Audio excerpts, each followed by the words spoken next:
Hi class, welcome back. Now we are going to have another video, and this is about sensations part 2. In our previous video, we were able to discuss the sensations part 1, so that we were able to discuss there the definition of sensation and also about the stimulus and how it responds. And also we were able to discuss the first sense organ that helps us feel the sensation, which is the eyes. Now we are going to have or to discuss the two other sense organs that helps with sensation. So this is sensations part 2.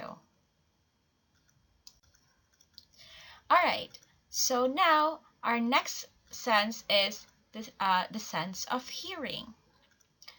Hearing depends on vibrations in the air called sound waves. So hearing pertains to the sense organ of the ears.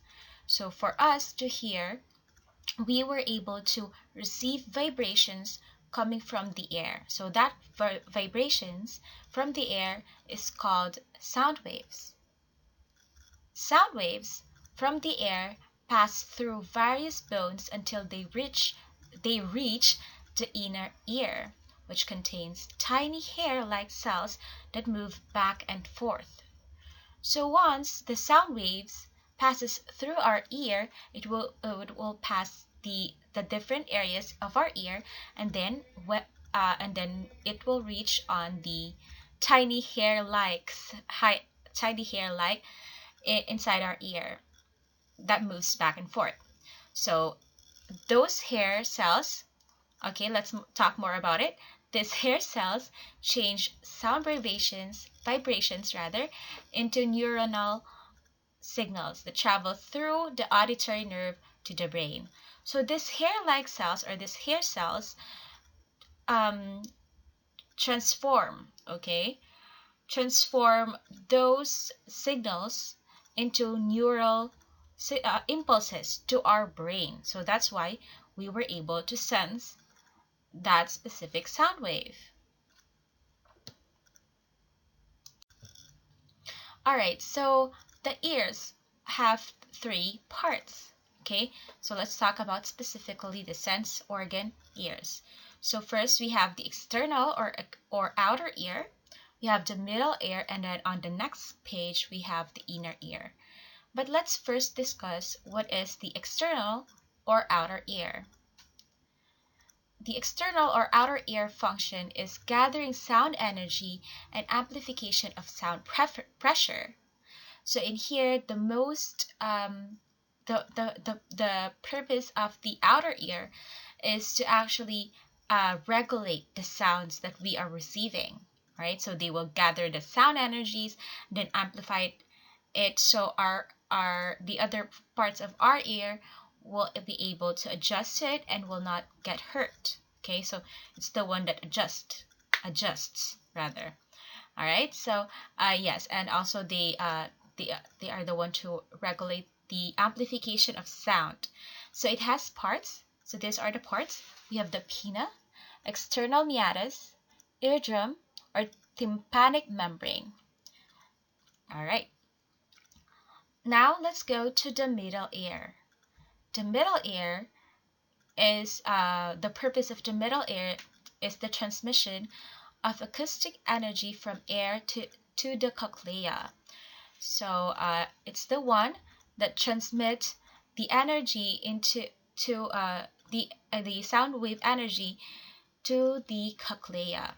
So it has 3 parts as well. So it has 3 parts. That's hammer, anvil, and stirrup. Now, lastly, we have the inner ear. The inner ear's purpose is transformation of mechanical waves into electric signals or neural signals. So like what I've mentioned in our previous slides, that the inner ear contains a hair-like cells that comes back and forth whenever there are sound waves or there are sounds passing through it. So this one, the main purpose of the inner ear, or yes, the hair cells are found or located in the inner ear. So its main purpose is that these sound waves are being transformed into neural impulses that will be sent to the brain. So it also have parts. We have the vestibular portion, cochlea, and basilar membrane. So here are the illustration of what the ear looks like. So on top, as you can see, those are the three parts: the outer ear, the middle ear, and also the inner ear. So as you can see, the outer ear is larger because again, its main purpose is to regulate an amplification of the sound. So as you can see there, the big portion rather is what we call the external ear. So its purpose is to collect sound waves. So that's the external ear. And then once you go deeper into the external ear, we have the ear canal. So the ear canal carries sound waves to the eardrum. So ear canal is the one that we clean using our cotton buds. Alright, so that's the ear canal. So again, its main purpose is to carry the sound waves to the eardrums. And then once we part also of the outer ear is the eardrums. So the eardrums vibrates from sound waves, setting the middle ear bones in motion. All right, so the eardrums is just like the drums. So once you hit the drums, it will vibrate. So but in here, instead of hitting, the sound waves tends to be like the stick in the drums. Okay, it's the one that's hitting it, and then once it hits, it will vibrate.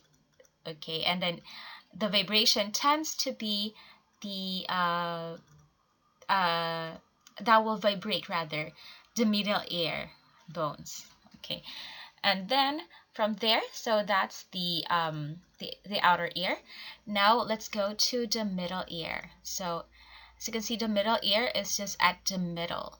All right, that's why it's called the middle ear. So part of the middle ear we have, or again, the middle ear bones, we have the ossicles. Okay, the ossicles vibrate, transmitting sound waves to the inner ear. When the ear is healthy, air pressure remains balanced in the middle ear. So in here, as you can see, it just has a small part. So the main purpose of it is just to vibrate and transmit the sound waves just go to the inner ear. All right, so as mentioned in here, when it is healthy, the air pressure is balanced. Okay, the air pressure is balanced. All right, and then we have the next part, which is the inner ear. So in here, the inner ear, let's go to it one by one. Okay, so I'm sorry, part of the middle ear rather is the eustachian tube. Okay, I'm not sure if I've mentioned it correctly. The eustachian tube. Okay, it helps control air pressure in the middle ear. So the eustachian tube purpose is just to control the pressure. All right, so let's go again to the inner ear. The inner ear is there, so let's go one by one to it. So first we have the semicircular canals. So the semicircular canals help maintain the balance inside the ear. And then we have the facial nerve, controls the muscles in the face. So whenever we hear something loud, our face tends to react as well. Okay, because of course there is also a facial nerve there. And then we also have the vestibular nerve. The vestibular nerve carries balance signals to the brain. So this is the nerve that carries signals to the brain. And then we also have the auditory nerves, carries sound signals to the brain. All right, so as you can see, the vestibular nerve carries the balance signals to the brain, while the auditory nerves carries the sound signals to the brain. Okay, and then we have here the small circular part. That's what we call the cochlea. The cochlea picks up sounds and produces nerve signals. So the cochlea in here are the ones who receive the I'm sorry, gets the sound waves and convert it into nerve impulses. All right. So those are the parts of the brain, the brain, the ear rather. We have the outer, the middle, and the inner ear. Now let's go to the next page. All right. So again, that's for the hearing, the sense of hearing. Now let's go to the the sense of olfaction, which is the sense organ in here is the nose. All right, so smell depends on sensory receptors that respond to airborne chemicals. So in here, our sense of smelling depends on the air, of course, and the chemicals around and the chemicals in it. All right. So in humans, this chemoreceptors are located in the olfactory epithelium, a patch of tissue about the size of a postage stamp located high in the nasal cavity. So, all right, so, okay, so it's mentioned in here. We have the chemoreceptors. Okay, chemoreceptors are these are the cells that receives the airborne chemicals that we can smell. Okay, and it is located in the olfactory epithelium. So later I will show you. I hope it's in the picture that I'm going to show you. So there is the olfactory epithelium. So it's very small, just a postage stamp. So I can't imagine. I think the postage stamp is still big, so it's still so it's located inside our ears. Okay, and then yes, it's at the nasal cavity. Okay, so the olfactory epithelium is made up of three kinds of cells.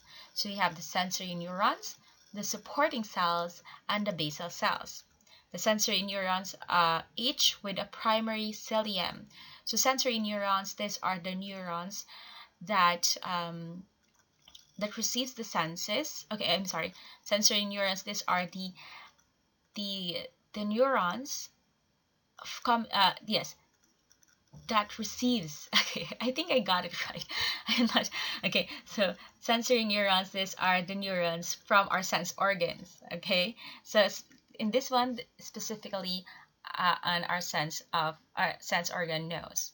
Okay, so we have the sensory neurons, the supporting neurons that between the sensory neurons and the basal cells, and then of course the basal cells. So the basal cells divide regularly, producing a fresh crop of sensory neurons to replace those that die. So its main purpose is to replace uh, dead sensory neurons. So that's for the basal cells. Now let's go to the next page. All right. Okay, so this is just a simple illustration of what the parts of the nose looks like. Okay, so all right, so in here, so let's go first to the lower part. So if you okay, so let's go to the nostrils. Okay, down to the nostrils, we have the mucous membrane. The mucous membrane is thin tissue that lines the nose and sinuses and throat. It warms and moistens the air you breathe in. It also makes the sticky mucus that helps clean the air of dust and other small particles. So the mucous membrane is the one, okay, is the one that produces the what they call this in English? I forgot. The phlegm. No, no, not the phlegm. Okay. Not the phlegm. Okay. In Tagalog, ito yung naging siya yung nagpo-produce ng kulangot.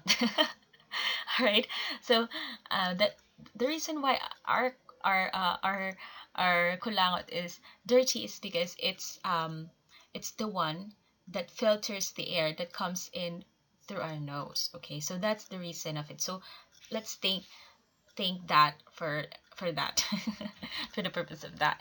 So that's the mucous membrane. And then we also have the sinuses. So the sinuses are hollow, air-filled chambers in the bones around your nose. Mucus from the sinuses drains into the nasal cavity. All right, so the sinuses in here, this one is the one that's filling with air. Okay, so that's the chamber that fills the air. And then we have the septum, which is all right. So that's for the sinuses.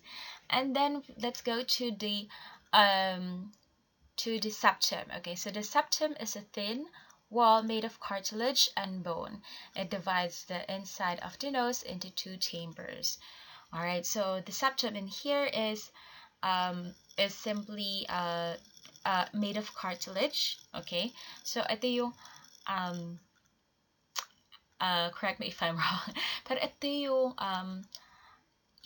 dito makikita if matangos daw yung ilong, alright? I can still remember my friend. So she wanted to fix her nose. So the doctor will fix her nose just to lift it. Okay, so she wanted to have an operation specifically for nose lift. So what she does is her doctor told her that she needed to get a cartilage from her ear to be put on top of the septum just to make it a bit higher. All right, so because as you can see here, the septum is made up of cartilage. And then we also have here the nasal cavity. It's a hollow space behind the nose that air flows through. All right, so this is nasal cavity is just like a chamber where the air flows, or yes, where the air flows. And then we also have the turbinates. On each side of the nose are curved, bony ridges lined with mucous membrane. They warm and moisten the air you breathe in. Okay, so again, its main purpose is to moisten the air you breathe in as well. So it's also lined with mucous membrane. Okay, so so it's not in this part because there's a lot of parts of the nose, so I was able to get just this one because I just want to make sure, because you will discuss this also in your NFE subject, so I just got this part. Okay, so basically these are the parts of the nose specifically where the sensation might uh, enters rather. All right, so we have the classifications of odor. So we have first the camphoric. So this is can be smelled in mothballs.